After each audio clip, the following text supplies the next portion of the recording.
All unit চ্যানেলে তোমাদেরকে স্বাগত জানাই। আজকে আর একটা নতুন ভিডিও নিয়ে চলে এসেছি তোমাদের সামনে। যারা রিসেন্টলি 11-এ পরীক্ষা দেবে, অর্থাৎ সামনে 13 তারিখে তোমরা পরীক্ষা দেবে, তোমাদের আর যারা উচ্চ মাধ্যমিক পরীক্ষা দেবে সামনে অর্থাৎ 2025 সালে, তোমাদের দুটো ক্লাসেরই ক্লাস 11 এবং ক্লাস 12-এ অর্থনৈতিক ক্রিয়াকলাপ বলে একটা চ্যাপ্টার আছে। ওই চ্যাপ্টারটা এই বছর 11-এও আছে, 12-এও আছে। আর শিল্প রিলেটেড চ্যাপ্টার যাদের আছে অর্থাৎ 9-10 তাদের অল্প আছে, কিন্তু 11-এ একটু বেশি, 12-এ বেশি। তো তোমরা যারা যারা এই অর্থনৈতিক ক্রিয়াকলাপ ডিটেলসে জানতে চাও ভিডিওটা পুরো দেখবে, স্কিপ করবে না। তো আজকে আমাদের আলোচনার বিষয় অর্থনৈতিক ক্রিয়াকলাপ। দেখো আমি এখানে একটা ছক লিখেছি, অর্থনৈতিক ক্রিয়াকলাপ আমি মাঝখানে রেখেছি। অর্থাৎ এই অর্থনৈতিক ক্রিয়াকলাপ বলতে কি বোঝায় আগে আমাকে জানতে হবে, তাহলে আমি ছকটা ভালো করে বুঝতে পারবো। দেখো একদম প্রাচীনকালে চলে যাই, যখন মানুষ শিকার করত, অর্থাৎ সেই একদম কৃষিভিত্তিক সমাজের কথা বলছি। তখন পশুপালন করত, শিকার করত। তখন পৃথিবীতে শিল্প বলে কিছু ছিল না, বাণিজ্য বলে কিছু ছিল না, যোগাযোগ বলে কিছু ছিল না, বা গবেষণা বলে কিছু ছিল না। তাহলে সবার প্রথম পৃথিবীতে কিন্তু কৃষিকাজ ছিল, আর তার সঙ্গে হচ্ছে পশুপালন ছিল। আর কি হতো, মানুষ খাদ্য সংগ্রহ করত, বিভিন্ন জায়গা থেকে খাদ্য, হয়তো গাছ থেকে ফল পেড়ে নিয়ে এলো, পুকুর থেকে মাছ ধরে নিয়ে এলো, অর্থাৎ তারা শিকারীজীবী ছিল। তাহলে ওই তখন থেকে আজকে গবেষণা করে, অর্থাৎ মঙ্গল গ্রহে যাচ্ছে, এখানে ধরো 4G 5G নেটওয়ার্ক চালু হচ্ছে, এই যে ধরো সেই যুগ থেকে এই যে এই যুগ, পরপর অনেকগুলো ধাপের মধ্যে থেকে কিন্তু পেরিয়ে এসেছে। তাহলে প্রত্যেকটা ধাপে কিন্তু এক একটা অর্থনৈতিক ক্রিয়াকলাপের মধ্যে পড়ে। যার জন্য দেখো আমি এখানে লিখেছি অর্থনৈতিক ক্রিয়াকলাপে একটা সুন্দর চারকোনা একটা বক্স করেছি। দেখো উৎপাদন, বিনিময়, পরিষেবা, ব্যবহার, ভোগ্য। মানে প্রত্যেকটা দেখো একজনের সাথে আরেকজন রিলেটেড। অর্থাৎ উৎপাদন করতে হবে, সেই জিনিসটা দেখো ব্যবহার বা ভোগ্য করতে হবে, সেটা পরিষেবা দেওয়ার ব্যাপার থাকতে পারে একটা, আর বিনিময় দেওয়া নেওয়ার ব্যাপার থাকতে পারে। তাহলে টোটাল একসঙ্গে রিলেটেড করলেই কিন্তু আমরা অর্থনৈতিক ক্রিয়াকলাপটা পাবো। আমি প্রথমেই তোমাদেরকে একটু আগে একটা কথা বললাম, মানুষ যবে থেকে শিকার করছে, অর্থাৎ পশুপালন করছে বা মাঠে চাষবাস করছে, তখন থেকে আজকের যে দুনিয়াতে আছো, তাহলে অনেকগুলো ধাপের পরপর ধাপে ধাপে এসছে। এর উপর ডিপেন্ড করে আমরা এই অর্থনৈতিক ক্রিয়াকলাপকে 5টা ভাগে ভাগ করব। এই 5টা ভাগ তোমাদেরকে ডিটেলসে অবশ্যই জানতে হবে। তো আরেকটা কথা বলি, অর্থনৈতিক কাজ সেইগুলোই হবে যেগুলো করে মানুষের উন্নতি হয়। যেগুলো করে মানুষের উন্নতি হয় না সেগুলো কিন্তু অর্থনৈতিক ক্রিয়াকলাপের মধ্যে পড়ে না। অর্থাৎ তুমি যদি বলো যে কেউ কেউ ডাকাতি করতে পারে, তাহলে এটা অর্থনৈতিক ক্রিয়াকলাপ হবে না, কারণ এটা কিন্তু সমাজের উন্নতি হয় না। আবার দেখো কেউ দেখা গেল যে ভিক্ষাবৃত্তি করে, অর্থাৎ এখানে সেখানে ভিক্ষা করে বেড়ায়, তাহলে সেও কিন্তু অর্থনৈতিক ক্রিয়াকলাপের মধ্যে পড়ে না। কেউ ধরো চুরি করে, মানে কোনো জায়গা থেকে জিনিসপত্র চুরি করে নিয়ে আসে, তাহলে এও কিন্তু অর্থনৈতিক ক্রিয়াকলাপের মধ্যে পড়ে না। তাহলে অর্থনৈতিক ক্রিয়াকলাপের মধ্যে পড়তে গেলে তাহলে আমি কি বললাম, কতগুলো ধাপ আছে। ধরো আমি প্রথম ধাপে কৃষি রাখতে পারি, এরপরে একটু মডিফাই হয়ে সেটা শিল্প হতে পারে, তারপরে সেটা আরও মডিফাই হয়ে সেটা বাণিজ্য হতে পারে, তারপর এটা আরেকটু মডিফাই হয়ে এটাকে আরও কী করা হলো, গবেষণা করা হলো, মানে এই রিলেটেড বাণিজ্য কী করে আরও ডেভেলপ করা যেতে পারে। তাহলে আমি এখানে গবেষণা রাখতে পারি। আবার এই যে গবেষণা করার পরে একটা নীতি নির্ধারণ, ধর আজকে কি ধরনের স্বাস্থ্য নীতি নেওয়া যেতে পারে, কি ধরনের জলের নীতি নেওয়া যেতে পারে, তাহলে আমি শেষে রাখলাম নীতি নির্ধারণ। তাহলে এইভাবে একটা একটা করে কিন্তু আমাদের রিলেটেড ঘটনাগুলো যাচ্ছে। দেখো তাহলে কী কী বললাম, কৃষি, শিল্প, বাণিজ্য, গবেষণা, নীতি নির্ধারণ। তাহলে এটা কিন্তু হঠাৎ করে কিন্তু একদিনে আসেনি। তাহলে কৃষিটা প্রথমে এসেছে, আরও কিছু যুগ গেছে, তারপরে শিল্প এসেছে, তারপরে বাণিজ্য এসেছে, তারপরে গবেষণা এসেছে, তারপরে নীতি নির্ধারণ এসেছে। তাহলে এইগুলো এক একটা অর্থনৈতিক ক্রিয়াকলাপের মধ্যে পড়ে। নেক্সট দেখো, তাহলে মানুষ প্রথমে খাদ্য সংগ্রহকারী ছিল, অর্থাৎ মানুষ কিন্তু প্রথমে খাদ্য উৎপাদন করতে পারতো না। প্রথমে কিন্তু মানুষ কৃষি বা চাষবাস কিন্তু জানতো না। প্রথমে মানুষ কোনো গুহায় থাকতো বা বন জঙ্গলে থাকতো, সেখানে বন থেকে তারা ফল মধু সংগ্রহ করত। আর যখন তারা গুহাতে থাকতো তখন তারা শিকার করতো, করে পশুদের কাঁচা মাংস, পরে যখন দাবানল টাবানল হতো সেখান থেকে হচ্ছে ঝলসানো মাংস খেতে পারতো। এই জন্য প্রথমে লিখেছি দেখো খাদ্য সংগ্রহকারী। তাহলে মানুষ কিন্তু প্রথমে খাদ্য সংগ্রহ করত, খাদ্য উৎপাদন করতে পারতো না। নেক্সট হচ্ছে পশুপালন। এরপরে মানুষ যখন গুহায় বসবাস করত তখন তারা বিভিন্ন পশু পালন করত, বিশেষ করে কুকুর আর এমনি অন্য গবাদি জাতীয় পশু। এরপর হচ্ছে কৃষিকাজ। দেখো তাহলে কি করে ডেভেলপ হচ্ছে, খাদ্য সংগ্রহ, তারপরে পশুপালন, তারপরে কৃষিকাজ।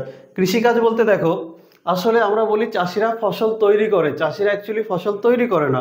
চাষিরা কি করে, ফসলটাকে মানে যে গাছটাকে সেটাকে লালন পালন করে। অর্থাৎ পৃথিবীতে আগে থেকে ধান গাছ ছিল, সেই ধান গাছটাকে পরিচর্যা করে সেখান থেকে চাষি ফসলটা সংগ্রহ করে। তাহলে চাষি কিন্তু প্রথম ধান আবিষ্কার করেনি পৃথিবীতে, ধান আগে থেকেই ছিল। তাহলে এটাকে এই জন্য বলা হয় গার্হস্থ্যকরণ। অর্থাৎ তুমি বাড়িতে মুরগি লালন পালন করতে পারো, তুমি বাড়িতে ছাগল লালন পালন করতে পারো, তুমি বাড়িতে গরু লালন পালন করতে পারো, তুমি মাঠে কৃষিকাজ করতে পারো, পুকুরে মাছ চাষ করতে পারো। অর্থাৎ তুমি এই উদ্ভিদ প্রাণীর গার্হস্থ্যকরণের মাধ্যমে এখান থেকে তুমি ফসল উৎপাদন করছো। যাই হোক, তাহলে আমি অর্থনৈতিক ক্রিয়াকলাপে ফার্স্ট যে ধাপটা রেখেছিলাম কৃষিকাজ, এই কৃষিকাজটাকে আমি প্রথম ধাপে রাখলাম। এটা হচ্ছে প্রথম শ্রেণীর ক্রিয়াকলাপ। কৃষির পর ডেভেলপ হয় শিল্প, এটাকে আমি দ্বিতীয়তে রাখলাম। ব্যবসা বাণিজ্যটা আমি তৃতীয় স্তরে রাখলাম। তথ্য পরিষেবাটা চতুর্থ স্তরে, আর বিশেষায়ন ও পরামর্শদান পঞ্চম স্তরে আমি রাখলাম। 1 2 3 4 5 এই 5টা ক্রিয়াকলাপ আমরা দেখে থাকি। টোটাল আমাদের ক্রিয়াকলাপ হচ্ছে 5টা। এই 5টা ক্রিয়াকলাপ এইবার ডিটেলসে অল্প অল্প করে আলোচনা করব। দেখো তাহলে আমি এইবার আসি প্রথম স্তরের ক্রিয়াকলাপ। প্রথম স্তরের অর্থনৈতিক কাজ, একে ইংরেজিতে বলা হয় প্রাইমারি ইকোনমিক অ্যাক্টিভিটিস। আর এই পেশার সঙ্গে যুক্ত যে শ্রমিকরা থাকে তাদেরকে রেড কালার ওয়ার্কার্স বলে। অর্থাৎ তুমি সোজাসুজি কৃষকদেরকে বলতে পারো। অর্থাৎ এই অর্থনৈতিক ক্রিয়াকলাপে কারা থাকে, হয় কৃষক থাকবে, নাহলে যারা পশুপালন করে তারা থাকবে, যারা খনি থেকে কয়লা সংগ্রহ করে তারাও থাকবে। তাহলে এদেরকে কি বলা হবে, রেড কালার ওয়ার্কার, অর্থাৎ প্রথম শ্রেণীর ক্রিয়াকলাপ। দেখো এর মধ্যে আছে কৃষিকাজ, দ্বিতীয় আছে দেখো মৎস্য চাষ, তৃতীয় লিখেছি বনজ সম্পদ সংগ্রহ, চতুর্থ পশুপালন, আর একটা কি বললাম শিকার বৃত্তি। তাহলে এই প্রত্যেকটা কাজ কিন্তু প্রথম শ্রেণীর ক্রিয়াকলাপের মধ্যে পড়ে। চাষবাস বুঝতেই পারছো, এখানে পুরো প্রকৃতি রিলেটেড, এখানে প্রাকৃতিক সম্পদকে সরাসরি ব্যবহার করে এই কাজটা করা হচ্ছে।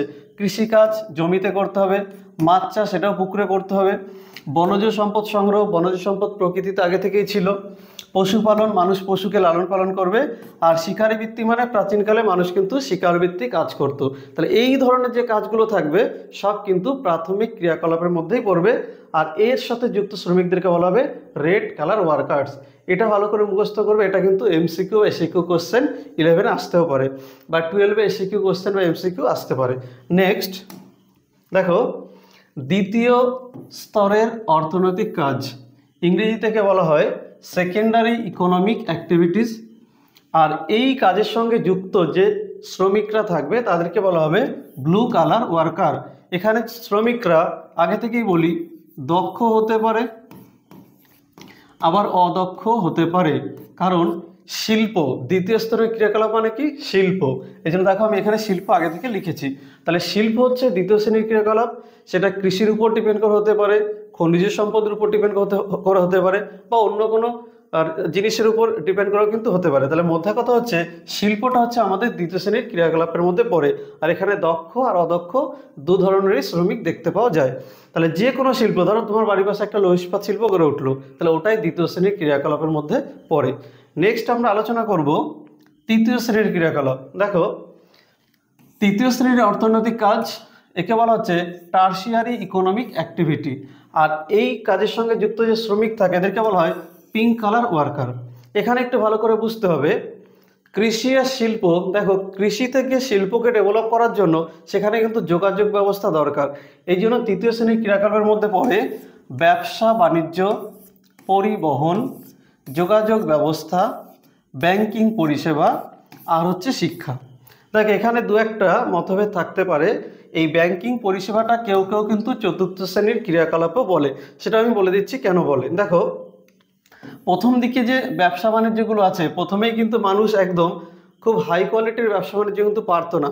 নর্মালি বিজনেস করা মানে কি দুজনের মধ্যে কমিউনিকেশন করা, যোগাযোগ সাধন করা, বা পরিবহন, ধরো তুমি ট্রেনে করে যাতায়াত করছো, কোথাও যাচ্ছ, এই যাবতীয় যে কাজগুলো আছে একে কি বলা হবে, তৃতীয় শ্রেণীর মধ্যে পড়বে। অথবা যোগাযোগ বলতে পারো, টেলিফোন, রেডিও বা টেলিভিশন। ব্যাংকিং পরিষেবাটা তৃতীয় শ্রেণীর মধ্যে পড়ে, কিন্তু এটা যদি অনেক উন্নত পরিষেবা হয়ে যায় তখন কিন্তু সেটা চতুর্থ শ্রেণীর মধ্যে পড়বে। আর শিক্ষা, এই যে ধরো আমরা পড়াচ্ছি, তোমরা পড়াগুলো শুনছো বা তোমরা পড়া দেখছো, তাহলে এইগুলো কিন্তু তৃতীয় শ্রেণীর ক্রিয়াকলাপের মধ্যে পড়ে। তোমার শরীর খারাপ হলো, তুমি ডাক্তারখানাতে গেলে, ডাক্তার তোমাকে দেখলো, ডাক্তারবাবু তোমাকে দেখলো, তাহলে এটা কি, ডাক্তারবাবু তোমাকে পরিষেবা দিচ্ছে। তুমি স্কুল কলেজে পড়াশোনার জন্য যাচ্ছ, সেখানে শিক্ষক তোমাদেরকে পরিষেবা দিচ্ছে, তাহলে এটা তৃতীয় শ্রেণীর ক্রিয়াকলাপের মধ্যে পড়ে। নেক্সট আমরা যাব চতুর্থ শ্রেণীর ক্রিয়াকলাপ। দেখো, চতুর্থ স্তরের অর্থনৈতিক কাজের মধ্যে পড়ে কোয়াটারনারি ইকোনমিক অ্যাক্টিভিটি। এখানে এটা মনে রাখবে, এটা হচ্ছে কোয়াটারনারি। আর এই কাজের সঙ্গে যুক্ত যে শ্রমিকরা থাকে তাদেরকে হোয়াইট কালার ওয়ার্কার্স বলা হয়। এটা আমি আগেই বলেছিলাম, তথ্য পরিষেবা এখানে লিখে রাখার কারণ কি, দেখো প্রথম শ্রেণী, দ্বিতীয় শ্রেণী, তৃতীয় শ্রেণী, এই তিনটে শ্রেণীকে আরও কি করে উন্নত করা যায়, অর্থাৎ কৃষি একে কি ছিল, ফার্স্ট দেখো আমরা প্রথমে রেখেছিলাম কৃষি, দ্বিতীয়তে রেখেছিলাম শিল্প, আর তৃতীয়তে রেখেছিলাম হচ্ছে বাণিজ্য। তাহলে কৃষি আরও কি করে ডেভেলপ করা যেতে পারে, শিল্প আরও কি করে ডেভেলপ করা যেতে পারে, বাণিজ্য আরও কিভাবে ডেভেলপ করা যেতে পারে, এর জন্য যে গবেষণামূলক কাজ, এই কাজগুলোকে কিন্তু আমি এই চতুর্থ স্তরের ক্রিয়াকলাপের মধ্যে রাখবো। যার জন্য এখানে আমি তথ্য পরিষেবাটা লিখে রেখেছি। ধরো ঝড়, অনাবৃষ্টি, বর্ষণ, কোথায় কখন ঝড় হচ্ছে সেটাকে অ্যানালাইসিস করা, কোথাও খরা দেখা দিচ্ছে সেটাকে কি করে মোকাবিলা করতে হবে, তাহলে সেটাকে অ্যানালাইসিস করা, সেটা নিয়ে গবেষণা করা, এটা হতে পারে। কৃষিতে কি করে ডেভেলপ করা যায়, উন্নত কি করে বীজ তৈরি করা যায়, উন্নত কি করে সার বানানো যায়, কি করে কৃষিতে আরও ডেভেলপ করা যায়, তাদেরকে কিভাবে ব্যাংকিং পরিষেবা দিয়ে কৃষকদেরকে আরও উন্নত করা যায়। বা শিল্প, কোনো একটা জায়গাতে শিল্প গড়ে উঠেছে, সেটা বৃহদায়তন কি করে তোলা যেতে পারে, সেখানে আরও কত মানুষের কর্মসংস্থান নিয়োগ করা যেতে পারে। মানে এই যে নতুন নতুন কাজগুলো তৈরি করা, এগুলোকে কি বলা হচ্ছে, চতুর্থ শ্রেণীর ক্রিয়াকলাপ। কারণ এখানে পুরোটা বিষয় কিন্তু গবেষণা সাপেক্ষ, অর্থাৎ এই নিয়ে অনেক রিসার্চ করতে হয়, তাই এই ক্রিয়াকলাপগুলোকে আমি রেখেছি চতুর্থ স্তরের ক্রিয়াকলাপের মধ্যে। নেক্সট পঞ্চম স্তরের ক্রিয়াকলাপ। দেখো পঞ্চম অর্থনৈতিক কাজ, এটা হচ্ছে কুইনারি ইকোনমিক অ্যাক্টিভিটি। আর এই সঙ্গে যুক্ত শ্রমিকদেরকে বলা হয় গোল্ড কালার ওয়ার্কার। এখানে গোল্ড কালার বলার কারণ কি, এই কাজের সঙ্গে যুক্ত যারা থাকবে তারা প্রচুর ট্যালেন্টেড থাকবে, অর্থাৎ তারা প্রচুর মেধা সম্পন্ন হবে, বুদ্ধিমান সম্পন্ন হবে। এই সম্প্রদায়ের লোক কিন্তু খুব কম পাওয়া যায়, মানে এই অর্থনৈতিক কাজের সঙ্গে যুক্ত লোকের সংখ্যা কিন্তু খুব কম। কারণ আমরা একটু আগে যে চারটে কথা বললাম, 1 কৃষি বললাম, 2 শিল্প বললাম, 3 বাণিজ্য বললাম, আর 4 নম্বরে আমি কি বললাম, গবেষণা করা। তো এইগুলো করার পরে যে সিদ্ধান্তে আসা হয়, যে ডিসিশনে আসা হয়, তাহলে সেই ক্রিয়াকলাপকে বলা হচ্ছে পঞ্চম স্তরের ক্রিয়াকলাপ। দেখো তাহলে পঞ্চম স্তরের ক্রিয়াকলাপের মধ্যে ফার্স্ট কি আছে, বিশেষায়ন। বিশেষায়ন অর্থাৎ কি, বিশ্ব মানে ধরো আমাদের পৃথিবীটাকে আরও কি করে ডেভেলপ করা যেতে পারে, মানে বিশ্বের সঙ্গে সামঞ্জস্যপূর্ণ করা যেতে পারে। কারণ প্রত্যেকটা দেখো যে আমাদের দেশ আছে, কিছু দেশ আছে অনুন্নত, কিছু দেশ হচ্ছে উন্নত, আর কিছু দেশ হচ্ছে উন্নত হচ্ছে, মানে অনুন্নত একটা পরে, একটা হচ্ছে উন্নত হচ্ছে, আর একটা হচ্ছে উন্নয়ন দেশ, অর্থাৎ 3টে ভাগে ভাগ করা যেতে পারে। তাহলে সেই গোটা পৃথিবীর মধ্যে সামঞ্জস্য রেখে যে উন্নতি, সেটাকে বোঝানো হচ্ছে পরামর্শদান। পরামর্শদান মানে এই যে গবেষণা করার পরে কোন কাজটা ঠিক কোন কাজটা ভুল, এই কাজগুলো যারা করে তারা নিশ্চয়ই পরামর্শ দেয়। আর সিদ্ধান্ত গ্রহণ, এই গবেষণা করার পরে কোনটা সঠিক, কোন ডিসিশনটা নেওয়া উচিত, এই ডিসিশনটা যে নিতে হয়, তাহলে এটাকেই বলা হচ্ছে কিন্তু তোমার পঞ্চম স্তরের ক্রিয়াকলাপ। আর নীতি নির্ধারণ বলার কারণ কি, দেখো বর্তমানে যে কোনো দেশের শিক্ষানীতি, স্বাস্থ্যনীতি, পরিষেবা নীতি কি হওয়া দরকার, আরও কী করে উন্নত করা যেতে পারে, তাহলে যাবতীয় জিনিস আলোচনা করা হয় কিন্তু এই পঞ্চম স্তরের ক্রিয়াকলাপের মধ্যে, যাদেরকে এক কথায় বলা হয় গোল্ড কালার ওয়ার্কার। তাহলে এই ছিল আমাদের টোটাল 5টা অর্থনৈতিক ক্রিয়াকলাপ, প্রথম, দ্বিতীয়, তৃতীয়, চতুর্থ, পঞ্চম। যাই হোক, তোমরা এক নজরে পুরো প্রথম থেকে লাস্ট পর্যন্ত ভিডিওটা দেখো, তাহলে পুরো বুঝতে পারবে। আর যারা এই চ্যানেলে নতুন এসেছো তাদেরকে বলবো অবশ্যই চ্যানেলটাকে লাইক করো, সাবস্ক্রাইব করো। আর এই ধরনের যদি ভিডিও পেতে চাও তাহলে অবশ্যই নিচে কমেন্টে তোমরা লেখো তোমাদের কি ধরনের কোশ্চেনের অ্যান্সার দরকার, কোন টপিক্সটা পড়ালে ভালো হয়, তাহলে সেগুলো আমরা দেওয়ার চেষ্টা করব। সকলকে অসংখ্য ধন্যবাদ ভিডিওটা দেখার জন্য। আমরা আরেকটা নেক্সট ভিডিওর জন্য অপেক্ষা করব। সকলকে ধন্যবাদ।